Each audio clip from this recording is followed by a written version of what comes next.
Bueno, hermanos, visitas, lo invitamos una vez más a una prédica de la Iglesia de Jesucristo en Colombia.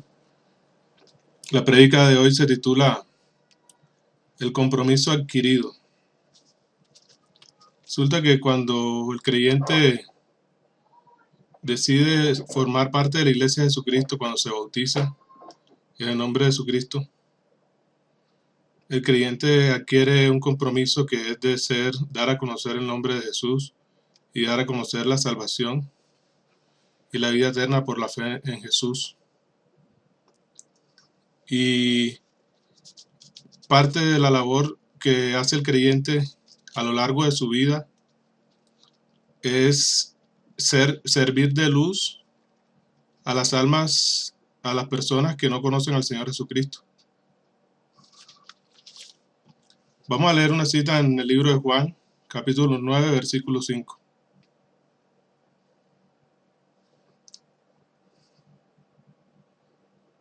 Dice así en el nombre de Jesús: Entre tanto que estoy en el mundo, luz soy del mundo. Y vamos a leer otra cita ahora en Juan capítulo 8, versículo 12.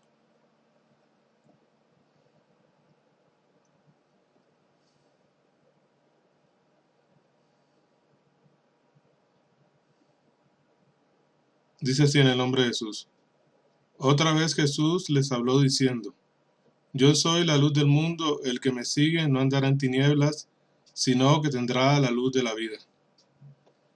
Entonces el Señor Jesús nos está mostrando de que Él era luz aquí, mientras estaba aquí en el mundo, y que Él era la luz del mundo, y que los que le siguiéramos, dice, y el que me sigue no andará en tinieblas, sino que tendrá la luz de la vida. Entonces el que le sigue tendrá luz. Pero, ¿a qué se refiere la palabra con esto de que tendrá luz? Es que el ser humano por naturaleza está en enemistad con Dios y no tiene lucidez en cuanto a las cosas espirituales. Vamos a leer una cita en el libro de Mateo capítulo 5, versículos del 13 al 16.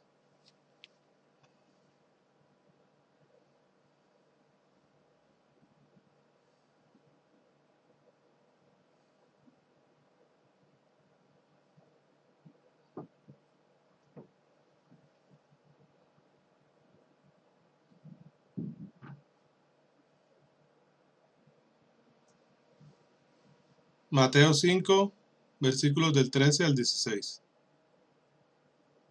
Dice así en el nombre de Jesús: Vosotros sois la sal de la tierra, pero si la sal se desvaneciere, ¿con qué será salada? No sirve más para nada, sino para ser echada afuera y hollada por los hombres. Aquí la palabra se refiere a que nosotros somos lo que le damos el gusto al mundo. El mundo es simple, el mundo no tiene dirección del Señor. El creyente es el que trae, digamos, la parte importante al mundo, que aporta. Dice la palabra en la traducción de griego, perdón, la traducción del griego, la escritura del griego del Nuevo Testamento, en este versículo dice así: Vosotros sois la sal de la tierra, pero si la sal se hace simple, ¿con qué será salada? No sirve más para nada, sino para ser echada afuera y hollada por los hombres. Dice luego el 14: Vosotros sois la luz del mundo. Una ciudad sentada sobre un monte no se puede esconder. Ni se enciende una luz y se pone debajo de un almud, sino sobre el candelero, y alumbra a todos los que están en la casa. Así alumbre vuestra luz delante de los hombres, para que vean vuestras buenas obras y glorifiquen a vuestro Padre que está en los cielos. Entonces nos está mostrando la palabra que algo que se usaba en ese entonces era una especie de cajones de madera que se llamaba almud. Estos cajones se usaban como medida para tomar medidas en particular de cosas que eran áridas, por ejemplo, harinas o algún tipo de material que fuera arenoso. Y se usaba en la época de Cristo, en Medio Oriente. De hecho, hoy en día todavía se usa en México y en algunos países de Latinoamérica, México, Chile y en algunos países de Centroamérica. Entonces, la cuestión es que es una caja de madera y dice la palabra que ni se enciende en el 15, ni se enciende una luz y se pone debajo de un almud, sino sobre el candelero y alumbra a todo lo que está en la casa. Meterla en un almud es como tienes una vela y la encierras en una caja de manera que la luz no sale para ningún lado.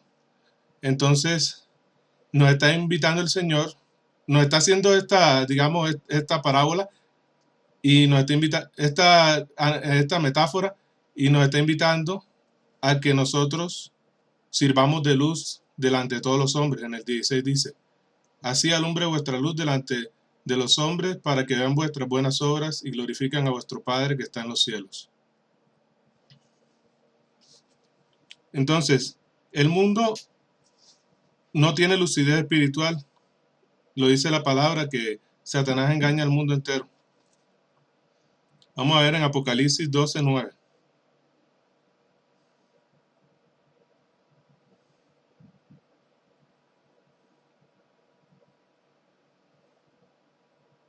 Dice así en el nombre de Jesús. Y fue lanzado fuera el gran dragón, la serpiente antigua, que se llama Diablo y Satanás, el cual engaña al mundo entero. Fue arrojado a la tierra y sus ángeles fueron arrojados con él. Entonces está mostrando la palabra de que Satanás engaña al mundo entero. O sea, el mundo, el ser humano antes de llegar a tener la luz de Cristo anda en tinieblas, pero en tiniebla espiritual, no sabe distinguir entre lo bueno y lo malo. Vamos a leer en el libro de Romanos 3:23.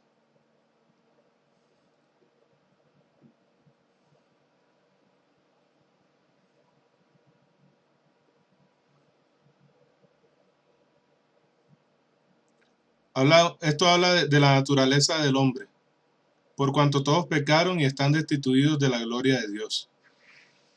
Entonces la palabra nos enseña de que el hombre, por naturaleza, está distanciado, nace distanciado, con una ruptura, una separación en su relación con Dios. Y este distanciamiento en algunas situaciones hace que la persona no pueda distinguir entre lo bueno y lo malo.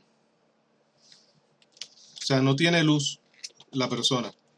Vamos a ver un ejemplo de esto en el libro de Jonás.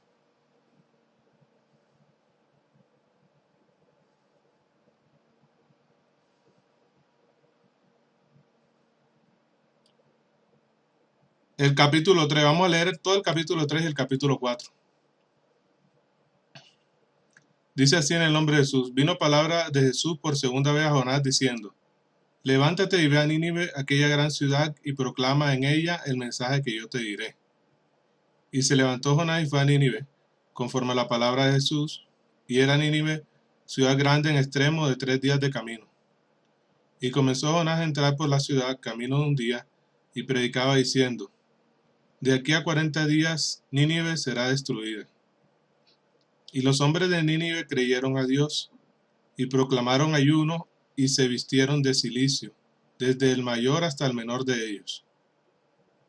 Y llegó la noticia hasta el rey de Nínive, y se levantó de su silla, se despojó de su vestido y se cubrió de cilicio, y se sentó sobre ceniza. E hizo proclamar y anunciar en Nínive por mandato del rey y de sus grandes, diciendo, hombres y animales, bueyes y ovejas, no gusten cosa alguna, no se les dé alimento ni beban agua, sino cúbrase de cilicio, hombres y animales, y clamen a Dios fuertemente y conviértase cada uno en su mal camino de la rapiña que hay en sus manos. ¿Quién sabe si se volverá y se arrepentirá Dios y se apartará del ardor de su ira y no pereceremos? Y vio Dios lo que hicieron, que se convirtieron de su mal camino y se arrepintió del mal que había dicho que les haría y no lo hizo. Entonces, la situación es la siguiente, que el Señor Jesús quien es Dios, le habló a Jonás y le dijo de que había una ciudad que se llamaba Nínive y que él la iba a destruir y que les mandaba a Jonás para que les avisara, les hablara a ellos de la sentencia que Dios había tomado hacia esa ciudad. Y Jonás fue y habló y les comentó de que en 40 días la ciudad iba a ser destruida y estas almas se arrepintieron y el Señor cambió de parecer. Y dice luego el capítulo 4 del 1 en adelante. Pero Jonás se apesadumbró en extremo y se enojó y oró a Jesús y dijo: Ahora, oh Jesús, ¿no es esto lo que yo decía estando aún en mi tierra? Por eso me apresuré a ir a Tarsis, porque sabía yo que tú eres Dios clemente y piadoso, tardo para enojarte y grande en misericordia, y que te arrepientes del mal. Ahora pues te ruego que me quites la vida, porque mejor me es la muerte que la vida. Y Jesús le dijo: ¿Haces tú bien en enojarte tanto? Y salió Jonás de la ciudad y acampó hacia el oriente de la ciudad, y se hizo allí una enramada y se sentó debajo de ella, a la sombra, hasta ver qué acontecería en la ciudad. Y preparó Jesús, Dios, una calabacera, la cual creció sobre Jonás para que hiciese sombra sobre su cabeza y le librase de su malestar, y Jonás se alegró grandemente por la calabacera.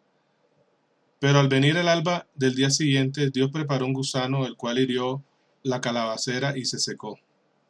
Y aconteció que al salir el sol, preparó Dios un recio viento solano, y el sol hirió a Jonás en la cabeza, y se desmayaba y deseaba la muerte, diciendo: Mejor sería para mí la muerte que la vida. Entonces dijo Dios a Jonás: ¿Tanto te enojas por la calabacera? Y él respondió: Mucho me enojo, hasta la muerte.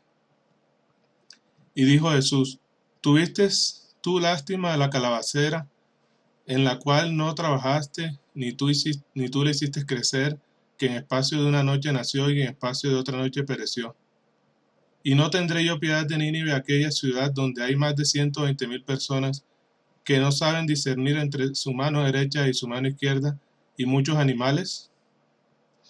Entonces nos muestra la palabra que estas personas no sabían discernir entre lo bueno y lo malo, no sabían discernir entre, digamos, las cosas espirituales.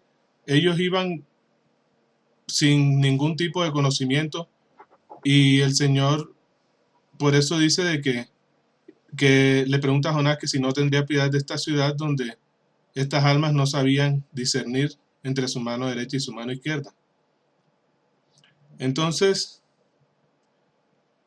el hombre natural está alejado, el hombre desde que nace está alejado del reino de los cielos. Y el Señor vino a la tierra. Cuando Él vino aquí a la tierra, Él inició el acercamiento al reino de los cielos. Vamos a leer en el libro de Mateo,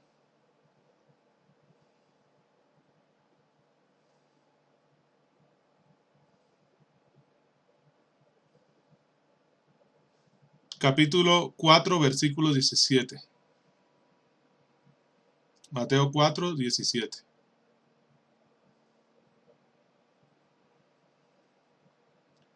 Dice así en el nombre de Jesús: Desde entonces comenzó Jesús a predicar y a decir: Arrepentíos, porque el reino de los cielos se ha acercado. Entonces, también nos muestra la palabra de que Jesús le dio a Pedro las llaves del reino de los cielos, y que estas llaves no son físicas, que Él le enseñó a Pedro que la manera de poder acceder al reino de los cielos es bautizándose en su nombre. Vamos a leer en Mateo.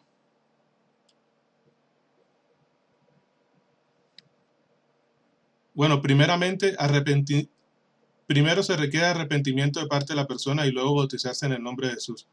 Arrepentimiento de la vida que ha llevado y del haber estado obrando conforme a lo que le indicaba su parecer, o conforme a lo que le mostraba el comportamiento del mundo, como dicen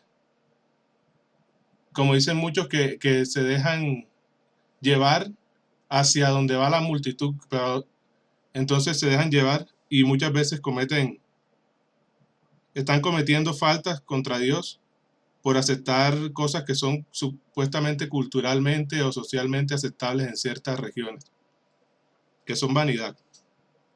Vamos a leer en Mateo, capítulo 16, versículos 18 al 19. Dice así en el nombre de Jesús. Y yo también te digo que tú eres Pedro, y sobre esta roca edificaré mi iglesia, y las puertas del Hades no prevalecerán contra ella. Cuando habla de la roca sobre la cual le edificará la iglesia, es sobre Jesucristo mismo, porque fíjense que dice, y las puertas del Hades no prevalecerán contra ella. Y sabemos que el Hades, las puertas del Hades no prevalecieron contra Jesucristo porque Él resucitó. No se mantuvo muerto. El Hades es lo que los judíos llamaban que era el mundo, o digamos el espacio donde iban a las almas después de que la persona fallecía en la tierra.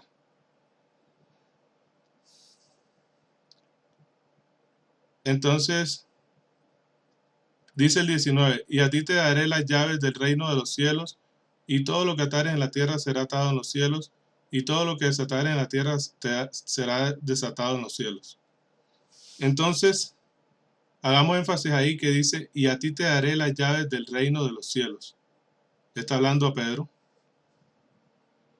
Y vamos a continuar leyendo en el libro de Marcos, capítulo 16, versículos 14 al 16.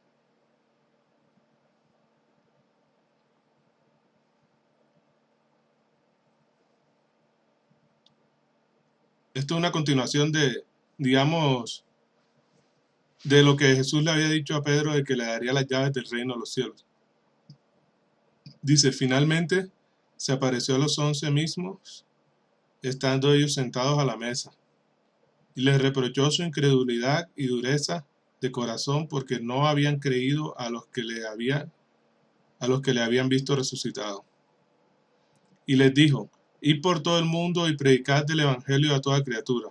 El que creyere y fuere bautizado será salvo, mas el que no creyere será condenado. Vamos a continuar ahora en el libro de Hechos, capítulo 2, versículo 38. Vamos a leer primero 2, 38 al 39 y luego el 40 al 41.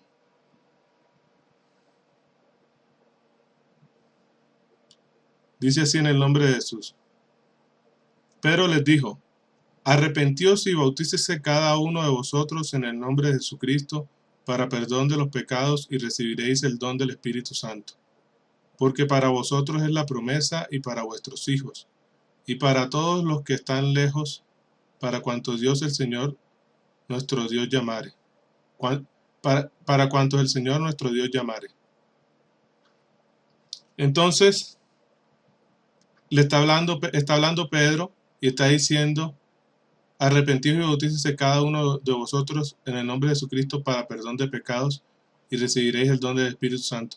Les está diciendo cuál es, digamos, el primer paso para que necesita tomar la persona si quiere formar parte del reino de los cielos. Y dice luego el 40 y 41. Y con otras muchas palabras testificaba y le exhortaba diciendo, sed salvos de esta perversa generación. Así que los que recibieron su palabra fueron bautizados y se añadieron aquel día como 3,000 personas. Entonces, nos muestra la palabra que Pedro estaba invitando a que las personas se bautizaran para que fueran parte del reino de los cielos. Entonces, a los apóstoles se les pidió que predicaran, a los apóstoles que acompañaron al Señor Jesucristo, se les pidió que predicaran del reino de los cielos, se les pidió que predicaran arrepentimiento y perdón de pecados en el nombre de Jesucristo y que se bautizaran las almas. Luego Pablo también predicó respecto de esto. Habló de respecto de esto. Y a ellos, más adelante lo vamos a leer, se les dio un ministerio. El ministerio de la reconciliación. ¿Qué es un ministerio? Un ministerio en el mundo humano, aquí en la tierra. Un ministerio es cada una de las partes en las que se divide un gobierno de un país. En este caso, el ministerio es del reino de los cielos. Y el ministerio se les entregó a los discípulos fue el ministerio de la reconciliación. ¿Cómo hacía el ministerio de la reconciliación? Pues que el hombre, desde que nace, está separado de las cosas de Dios, está separado de obtener la salvación de las almas. Pero, dado esto, el Señor dejó encargado a unos siervos que sirvieran de facilitadores para que las almas se acercaran al reino de los cielos. Amén. Vamos a leer ahora en 2 Corintios capítulo 5, versículo del 18 al 20.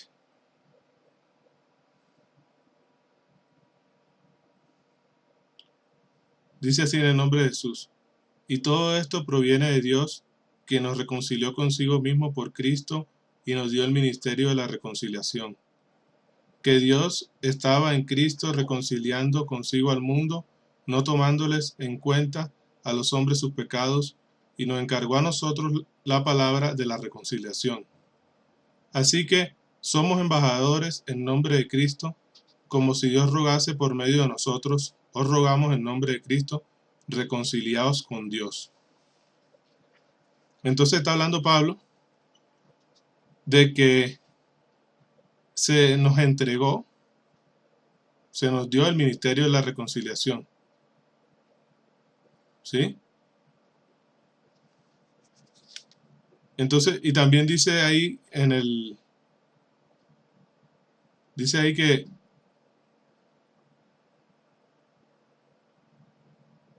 en el 20, dice: así que somos embajadores en nombre de Cristo, como si Dios rogase por medio de nosotros. Os rogamos en nombre de Cristo, reconciliados con Dios.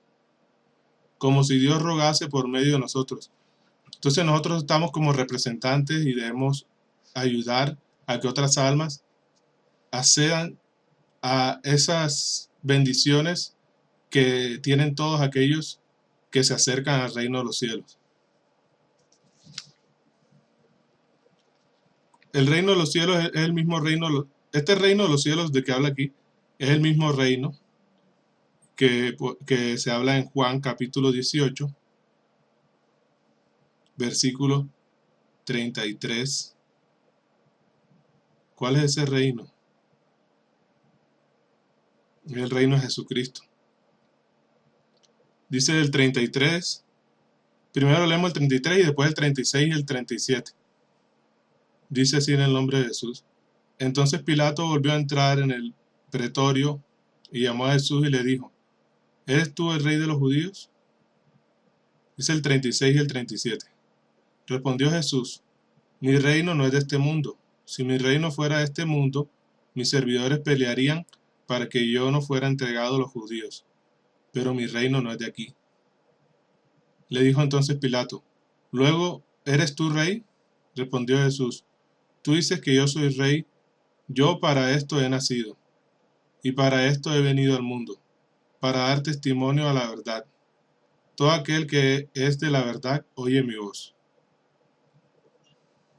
Entonces, el reino de los cielos es el reino de Jesucristo, amén.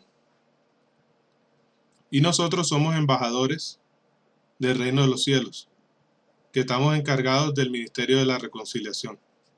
O sea, a nosotros se nos ha encomendado dar a conocer el Evangelio para que otras almas también se conviertan a Cristo y se reconcilien con Dios.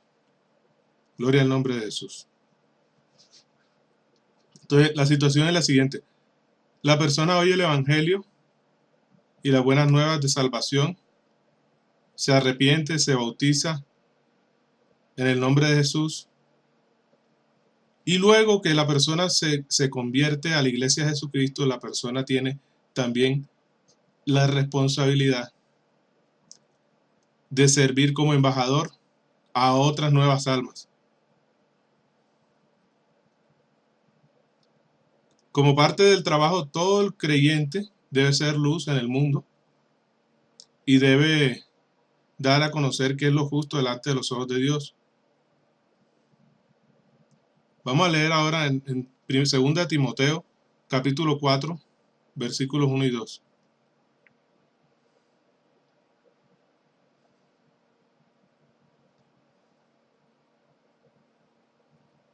Dice así en el nombre de Jesús: Te encarezco delante de Dios y del Señor Jesucristo, que juzgará a los vivos y a los muertos en su manifestación y en su reino. Ojo, miren lo que está diciendo: que juzgará a los vivos y a los muertos en su manifestación y en su reino. ¿El reino de quién? Del Señor Jesucristo, lo que estábamos leyendo hace un rato. Que prediques la palabra, que instes a tiempo y fuera de tiempo, redarguye, reprende, exhorta con toda paciencia y doctrina. Entonces le está invitando Pablo a que predique la palabra, a que inste a tiempo y fuera de tiempo, a que redarguya, a que reprenda y a que exhorte con toda palabra y doctrina. En otras palabras, le está invitando a que él sirva, ejerza su función de embajador del reino de los cielos. Amén, hermanos.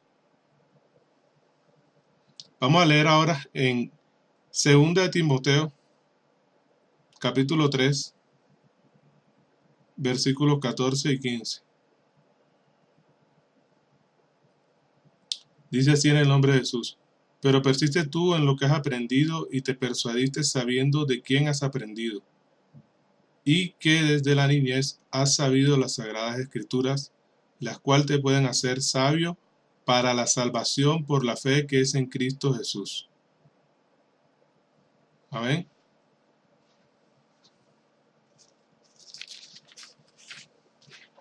Entonces, parte de la labor del creyente, aparte de guardar, digamos, una vida conforme al Evangelio, apartado de todas las cosas que son contrarias al Señor Jesucristo, el creyente debe dar a conocer la palabra a otras almas.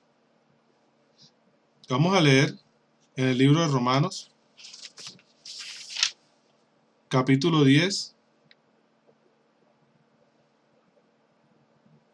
versículos 14 y 15.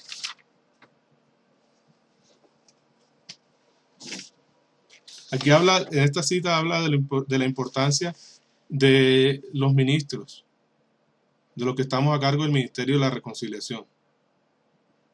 Dice así en el nombre de Jesús: ¿Cómo pues invocarán a aquel en el cual no han creído? ¿Y cómo creerán en aquel de quien no han oído? ¿Y cómo irán sin haber quien les predique? ¿Y cómo predicarán si no fueren enviados? Como está escrito: cuán hermosos son los pies de los que anuncian la paz, de los que anuncian las buenas nuevas.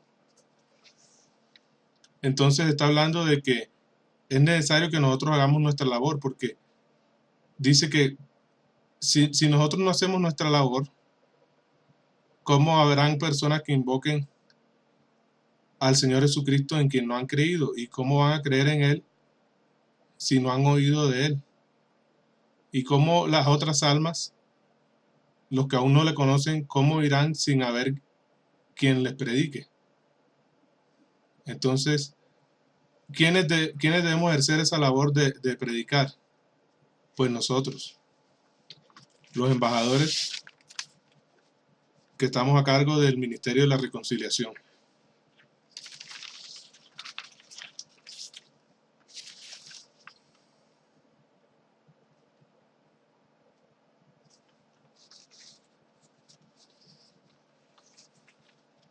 Vamos a leer ahora, hermanos,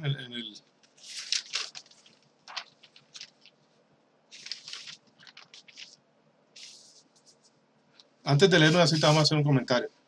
Entonces, el creyente tiene un compromiso de dar a conocer la palabra. Y esto no es algo opcional, esto es obligatorio. Vamos a ver que esto es algo obligatorio. Y también debemos tener en cuenta de que el creyente no es indispensable, ¿sí? Nosotros tenemos que cumplir esta labor, pero nadie es indispensable. Si alguien no hace su labor, pues el Señor le dará una recompensa de acuerdo a sus obras. Pero si alguien no hace su labor, el Señor se puede conseguir a otra alma. Lo maravilloso de todo esto, de la predicación del Evangelio, es que desde hace más de 2000 años, el Señor dejó encargado a sus discípulos a que predicaran la palabra a toda criatura. Y dice, el que creyere y fuera bautizado será salvo, mas el que no creyere será condenado. Entonces, esta labor se ha mantenido de manera continua a lo largo de los años, y gracias a la predicación que muchas almas y muchos hermanos de siglos pasados, de décadas pasadas, de milenios pasados, han venido haciendo, hoy en día estamos aquí nosotros reunidos y compartiendo la palabra. Eso es algo maravilloso. Que se haya mantenido esa labor continua y hasta el día de hoy nosotros tenemos conocimiento. Eso muestra de que mucha gente ha cumplido con su labor de ser embajadores del reino de los cielos. Gloria al nombre de Jesús. Gloria a Jesús. Gloria al nombre de Jesús. Vamos a leer, hermanos, en el libro de Mateo. No, perdón, en 1 Corintios, primero. Vamos a leer en el libro de 1 Corintios, capítulo 9,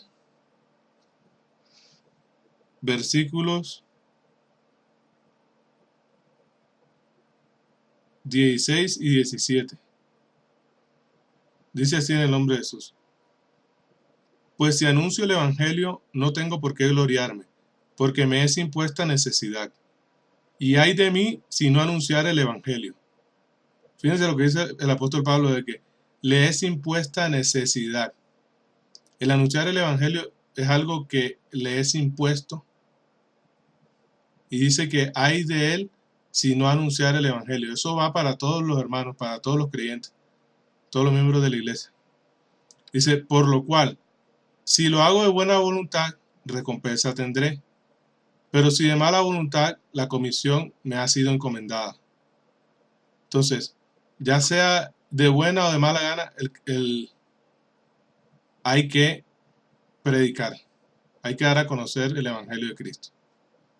Y por lo cual, si lo hago de buena voluntad, recompensa tendré. Pero si de mala voluntad, la comisión me ha sido encomendada.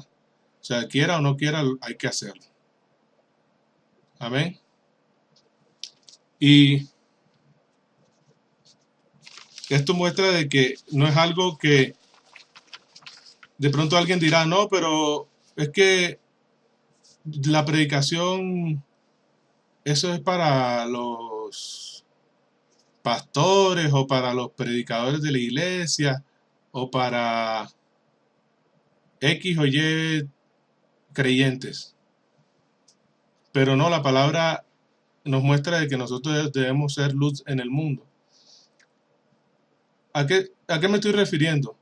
No necesariamente alguien para cumplir su ministerio, para predicar, tiene que pararse en el púlpito o tiene que dar una enseñanza de algún tratado de la Biblia de 2 horas en un parque o en una plaza pública.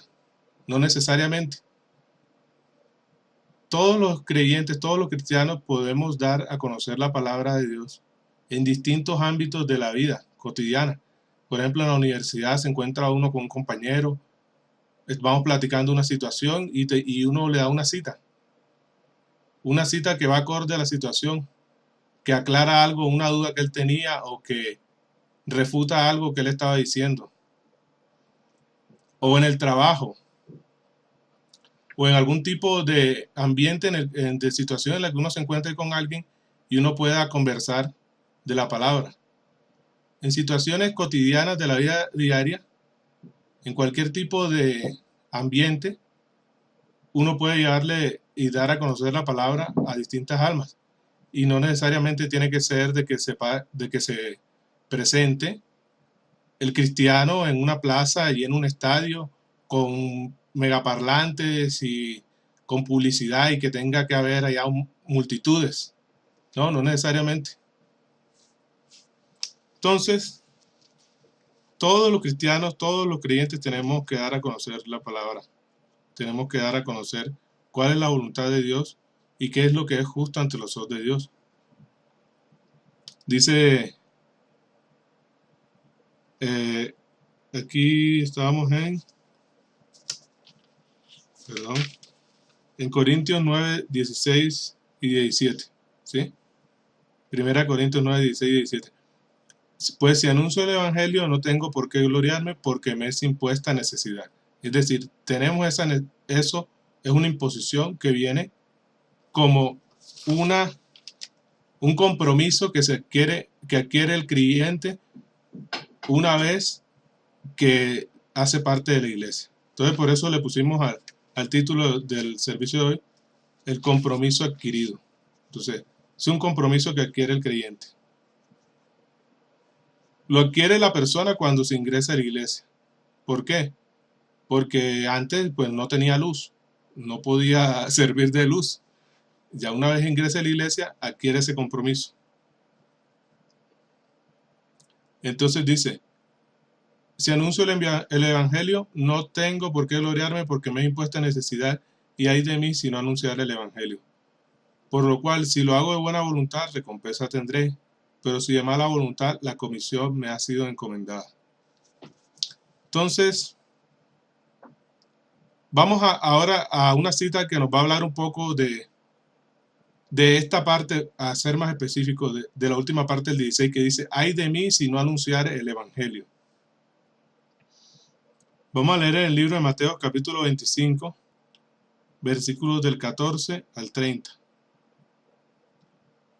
Porque el reino de los cielos es como un hombre que yéndose lejos llamó a sus siervos y les entregó sus bienes. A uno dio 5 talentos, y a otro 2, a otro 1, y a cada uno conforme a su capacidad. Y luego se fue lejos. Y el que había recibido 5 talentos fue y negoció con ellos y ganó otros 5 talentos. Asimismo, el que había recibido 2, ganó también otros 2. Pero el que había recibido 1, fue y cavó en la tierra y escondió el dinero de su señor. Después de mucho tiempo, vino el señor de aquellos siervos y arregló cuentas con ellos. Y llegando el que había recibido 5 talentos, trajo otros 5 talentos diciendo, Señor, 5 talentos me entregaste, aquí tienes, he ganado otros 5 talentos sobre ellos. Y su señor le dijo, bien, buen siervo y fiel, sobre poco has sido fiel, sobre mucho te pondré, entra en el gozo de tu señor. Llegando también el que había recibido 2 talentos, dijo, Señor, 2 talentos me entregaste, aquí tienes, he ganado otros 2 talentos sobre ellos. Su señor le dijo, bien, buen siervo y fiel, sobre poco has sido fiel, sobre mucho te pondré, entra en el gozo de tu señor. Pero llegando también el que había recibido 1 talento, dijo, Señor, conocía que eres hombre duro, que ciegas donde no sembraste y recoges donde no esparciste. Por lo cual tuve miedo y fui y escondí tu talento en la tierra. Aquí tienes lo que es tuyo.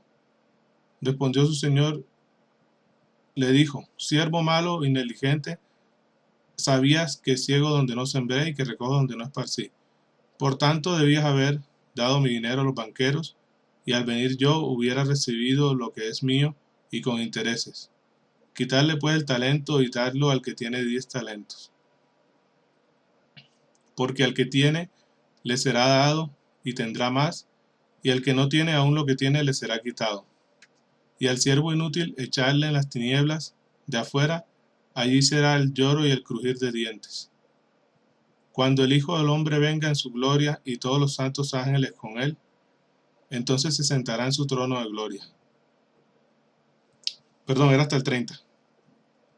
Entonces dice, y al siervo inútil echarle en las tinieblas de afuera, allí será el lloro y el crujir de dientes. Entonces, nos está mostrando la palabra que la persona que el creyente que se incorpora a la iglesia, se vuelve parte de la iglesia y no cumple con su labor de poner a producir eso que el Señor le ha encomendado, que le ha entregado, entonces el Señor lo puede desechar. ¿Sí? Y esto coincide con lo que decía el apóstol Pablo, y ay de mí si no diere a conocer el Evangelio. Vamos de nuevo a 1 Corintios 9, 16.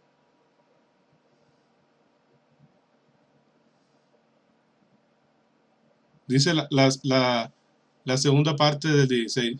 Y ay de mí si no anunciare el Evangelio. Entonces, dice, me es impuesta necesidad. Amén. Pero por otro lado, tenemos que a los siervos que pusieron a producir lo que se les encomendó, fueron recompensados por el Señor.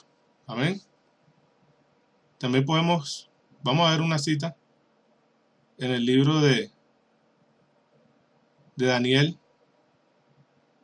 capítulo 12, versículo 3. Dice así en el nombre de Jesús. Los entendidos resplandecerán como el resplandor del firmamento, y los que enseñan la justicia a la multitud como las estrellas a perpetua eternidad. Fíjense, un detalle, habla de los entendidos. ¿Qué pasará con ellos? Resplandecerán como el resplandor del firmamento. Van a recibir cuerpo de gloria. Y los que enseñan la justicia a la multitud. ¿Quiénes son los que enseñan la justicia a la multitud? Pues son aquellos encargados del ministerio de reconciliación. Le sirven de luz, como leíamos al principio de la primera cita que leímos, sirven de luz al mundo. Enseñan justicia a la multitud. ¿Y qué va a pasar con ellos? Van a resplandecer como las estrellas a perpetua eternidad. O sea, van a recibir la vida eterna, que es la salvación de las almas. O sea que la recompensa es grande. La recompensa que tienen todos aquellos que están encargados del ministerio, que estamos encargados del ministerio de la reconciliación. Y debemos trabajar para poder cosechar esta salvación. Gloria al nombre de Jesús. Gloria a Dios. Gloria a Jesús.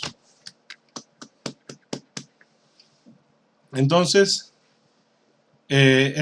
terminamos aquí el servicio, hermanos. Si les gustó la cita, si les gustó la prédica, los invitamos a que se suscriban, le den al botón de la campanita de notificaciones para que cuando subamos una nueva prédica les llegue la notificación enseguida.